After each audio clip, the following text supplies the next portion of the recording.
We have a new fusion for the Easter holiday, and I've been watching quite a few players talk about this champion. I've seen a few red flags now that I've gotten to go onto the test server and test this new fusion out. We're here to dive into it. I'm going to show you everything you need to know about this champion before you make a decision on pursuing this fusion, so let's dive right into it.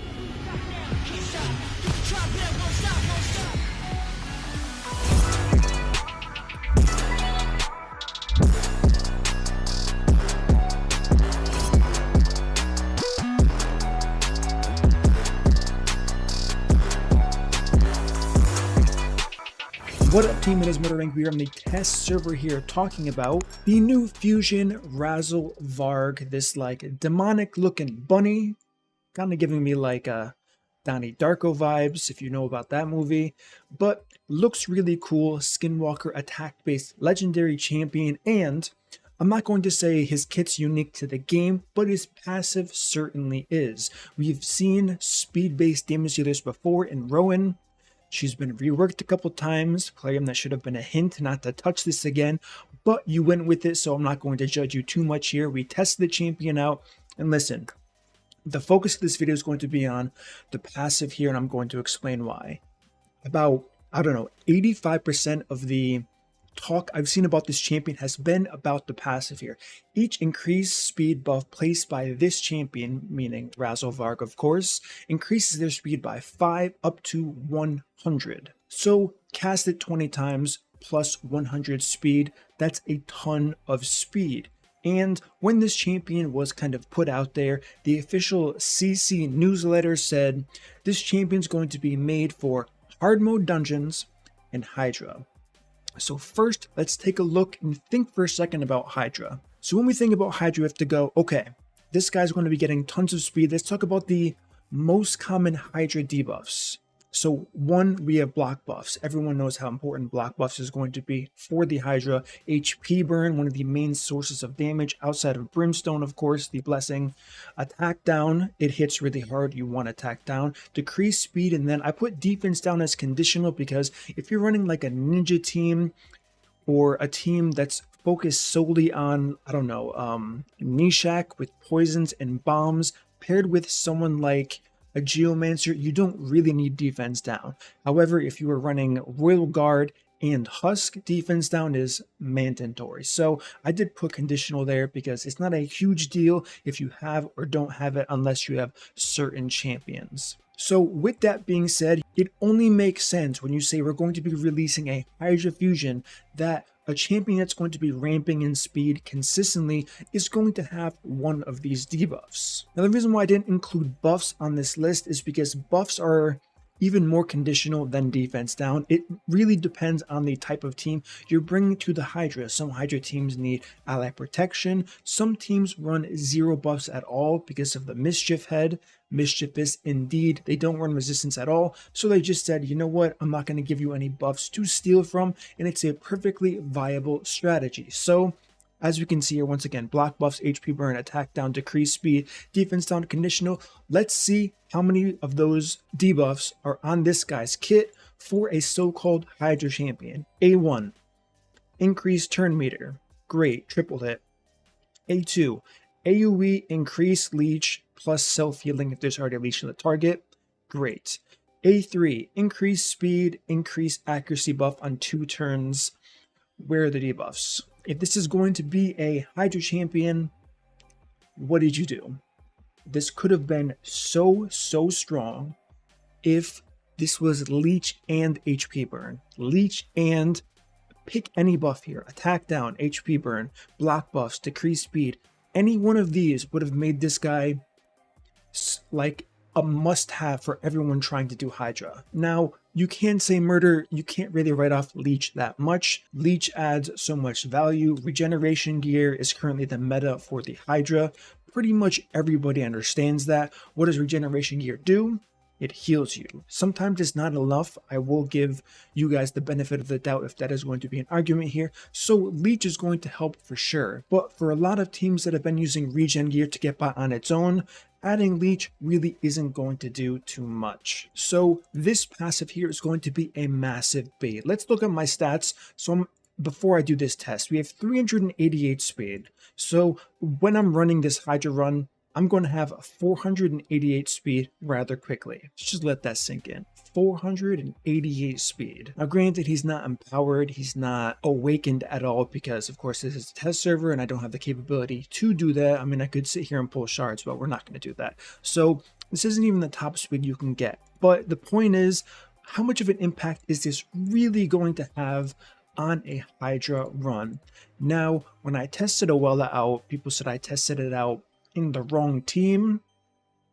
Okay, so what did I do this time? Instead of swapping out a support champion, I swapped out a damage dealing champion for this new fusion. Why did I do that? Because just like Owella, you have to meet certain roles, and this new fusion is unfortunately a flex. I do already have an increased speed on here with Sifi here. Do I need that?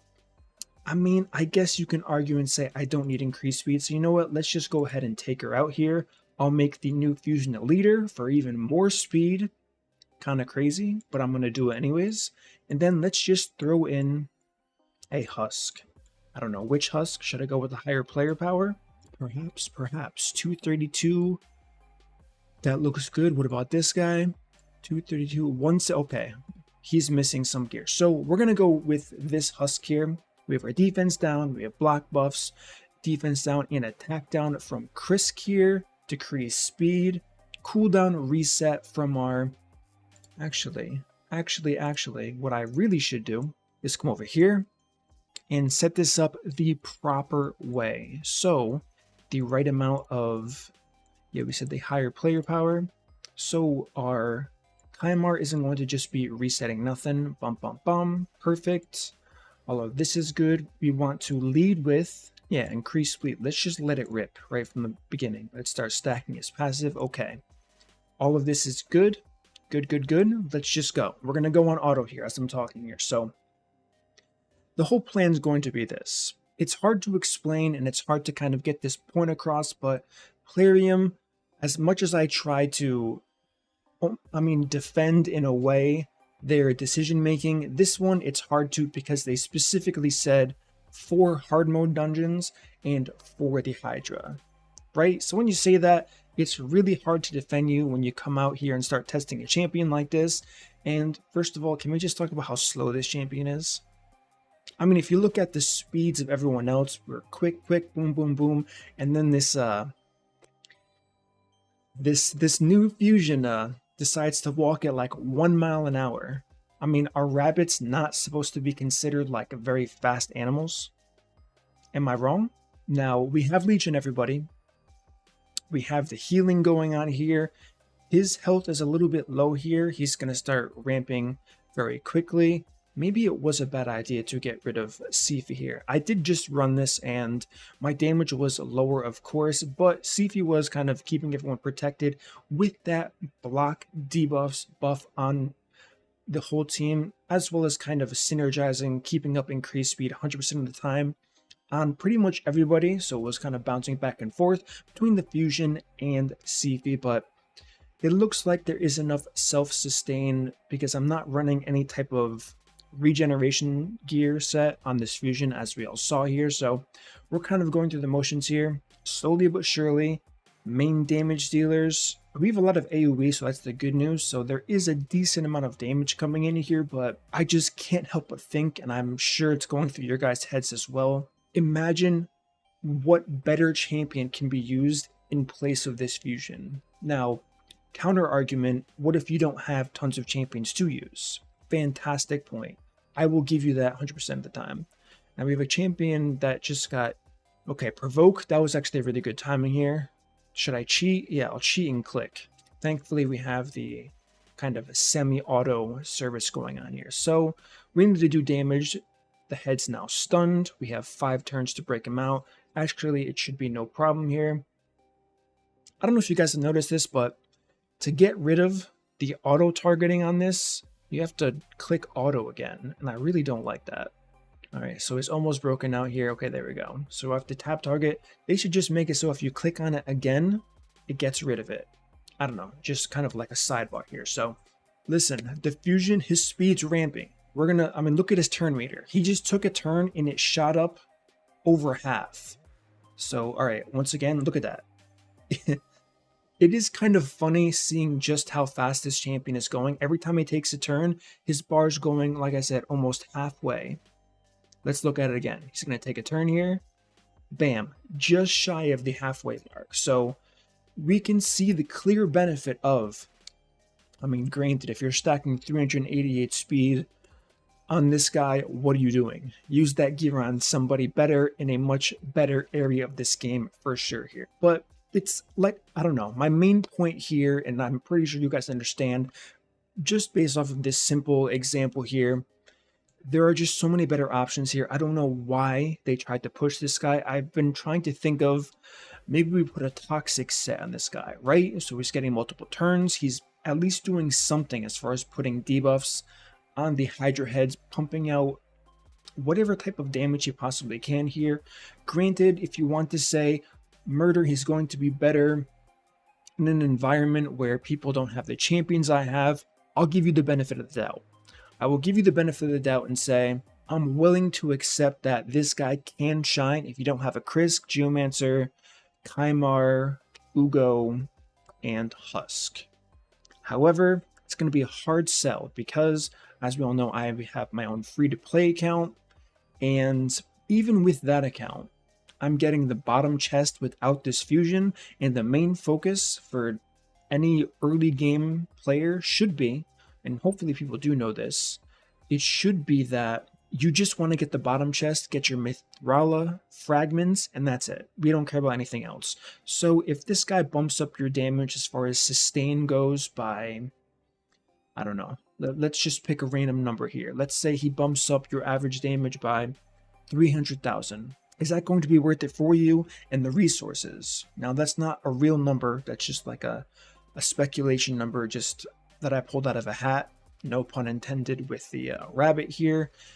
But if that sounds worth it to you, I would say 100% go for this champion. But don't look at the passive like some saving grace. Because, like I said, people have been talking about this passive, talking about how OP this passive is, and quite honestly, it's just not that. It's not quite there yet. So we've been running this team, as we can see, we're at 15, just about 16 million damage, and it's probably going to be closer to, okay, so 56 turns, 60 million damage here. It's okay. If I had my normal team here, the damage would, of course, be higher, simply by swapping this champion out. Again, it could be the comp. I will give everyone the benefit of the doubt for that case, but overall, it's looking like this guy is just okay. It was a huge typo on Plarium's end saying he was made for Hydra and hard mode dungeons. We can take a look at hard mode next year. We're gonna hit free regroup because you would never keep that key. So let's take a look at the hard mode dungeons. What dungeon could we possibly use a champion that has very high scaling speed and a leech debuff? So first, let's talk about hard mode dungeons. This is like the part 2 of the bait.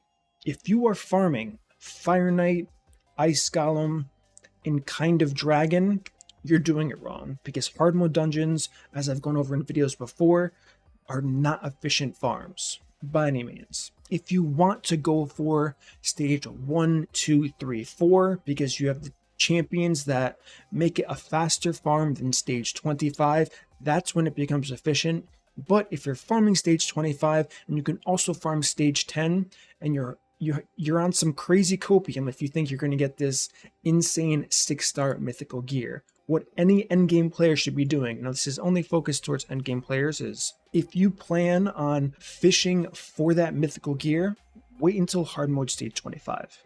The drop rates are way too low. It's literally going to be a waste of energy now. You would just buy the mythical gear whenever they decide to make them pop up in packs. It's going to come up eventually, but the only dungeon that makes sense to farm is going to be Spider, right?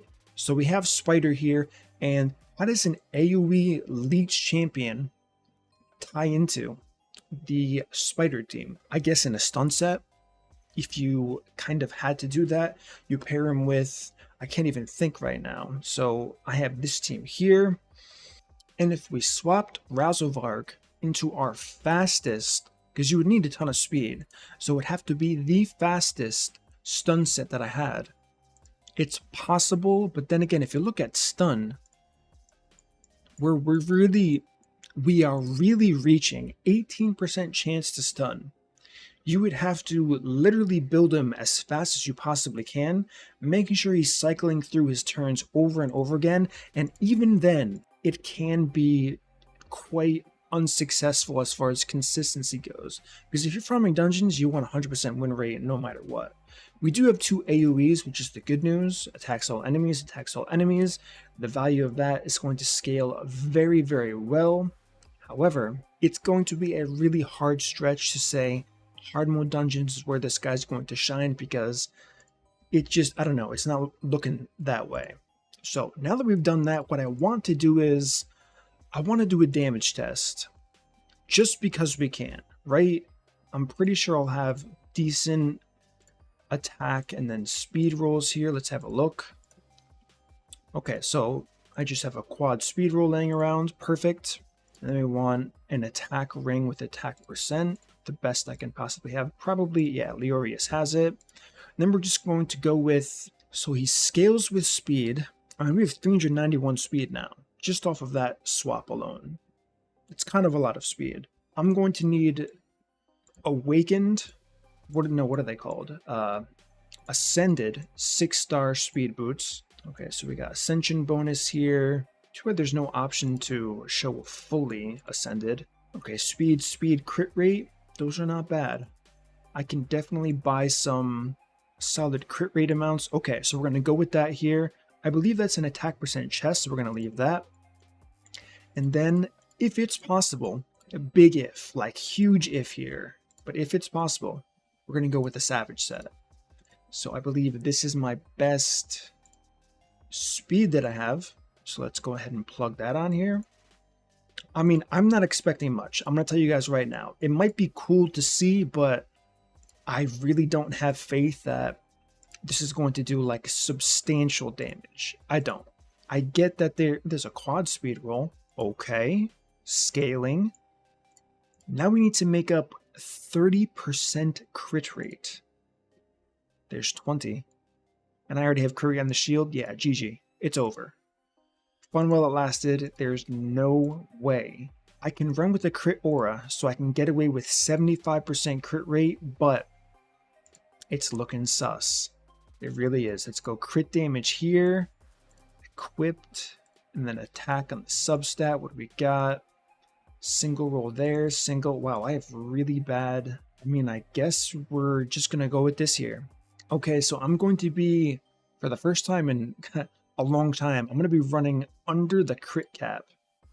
Don't ever do this. Disclaimer, do not ever do what I'm about to do here. Just don't. I don't want to see it. If you're going to do it, don't let it reach my eyes. Okay, so we're going full damage. Scaling speed as much as we possibly can here.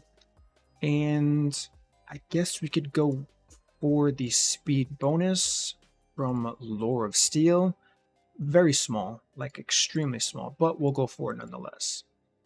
Okay, so now we're looking at 345 speed with Battle's Aura, 70, 85, 90, 6% crit rate. It's best I could do. Crit damage is awful. The attack amount is also awful on this champion, but we really want to see how well the speed scaling is. Now, if they stuck with the traditional sense, big if here, the higher multiplier is always first. So another thing that kind of was a bait is this champion scales off of speed. I don't think that's quite going to be the case here. So if that's true, attack's going to be the higher multiplier, speed's going to be the lower multiplier. So how I geared him is kind of bad if you think about it. But what we're going to do is we're going to head into the hard mode dragon and just see how much damage he does.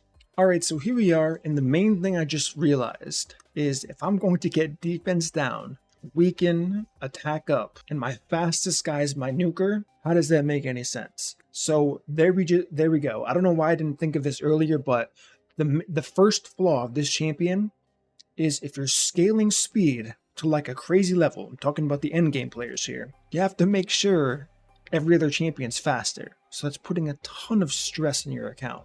The same thing with even non-end game players, late game, mid game. If you're scaling speed on a nuker, speed's a very hard stat to get. I don't even have to lecture you guys. You guys already know how hard of a stat it is to get. So, I don't know. There's just so many flaws already with this champion, but we're going to come in here. We're going to make the best of it. Yeah, he's going to go first. Let's just pop this A1 here. 11,000, 10,000. Not really expecting too much with that because, like I said, our team has to go first. So there's the defense on the weekend. Battle just for the extra damage boost. Now, let's test out the A2 ability. 142. Yeah, so this is really, really underwhelming. Like, extremely underwhelming here. And I don't know. Just to kind of make this smooth, we're just going to replay. Same order of events here, but we're going to try the A3 this time just to take a peek at the multipliers here. And I was kind of keeping track on the Helm Smasher procs and all that. Okay, defense on the weekend on everybody. Now, let's go 1 time speed here, trying the A3 ability now. Okay, so that one, very similar damage, right? The spread was like 131 to 190 as opposed to the A2. So I don't have data mines. I don't know the multipliers. Those will of course come out eventually, but he's not a nuker. So scaling him off of speed, I don't see any reason for why they would do that. Now, granted, over time, is he going to continue scaling? Of course he is. Is it going to be significant? I really don't think so. I don't see how it could be. I mean, we can just keep going here and see if I can survive. Now, originally when I ran this in a non-damage dealing set, I had Duchess. And the fact that I don't have Duchess, I think I probably die to the dragon. Maybe. I mean, we'll see when we get there, but like I said, I was formatting this without Arbiter with the Duchess instead. Probably the smarter move since they both have attack up. And one survivability is clearly going to be superior, but let's just kind of see. Okay, there's the first death here. And of course, Arbiter doesn't have a smart revive. Another thing to keep in mind.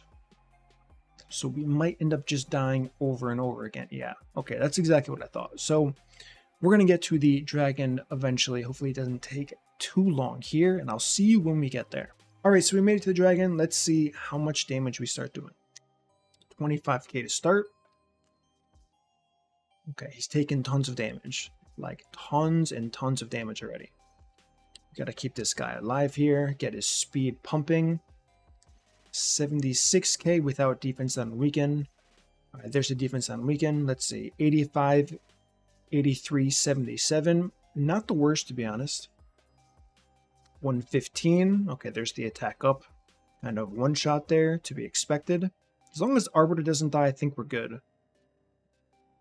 All right, where's the revive? No revive yet. Can Arbiter? No, so Arbiter doesn't live here, and the whole plan is foiled. So we did get to see 1 round of the numbers, which was good. So with all of that being said, if I do add a Duchess in here, he starts going probably only 2 times. I can't imagine him outscaling the dragon 3 to 1. That's pretty absurd, even with, I mean, what was our speed that we ended up getting on this champion to begin with here? Total stats are 345 plus, yeah, so 445. We're not going to be triple lapping with an Arbiter turn meter boost and increased speed here, but he can do decent damage in like ridiculous gear. So if he's decent in ridiculous gear, in average gear, he's going to be less than decent and less than desirable. So that's kind of going to conclude my breakdown on this champion and my thoughts on this champion. Let me know what you guys think. He is cool. I will give you that. He looks cool. I mean, he's like an evil bunny. Like I said, Donnie Darko, that whole thing, that's the vibe I got from him. So maybe I'll go for him. I'm not sure. Probably not. Since I played with him quite a bit on the test server, I kind of got that fix out of my system. And we all know that eventually I'm going to pull him from shards because Plarium, for some reason, likes to put fusions in the shard pool at a higher rate. But that's going to conclude this video.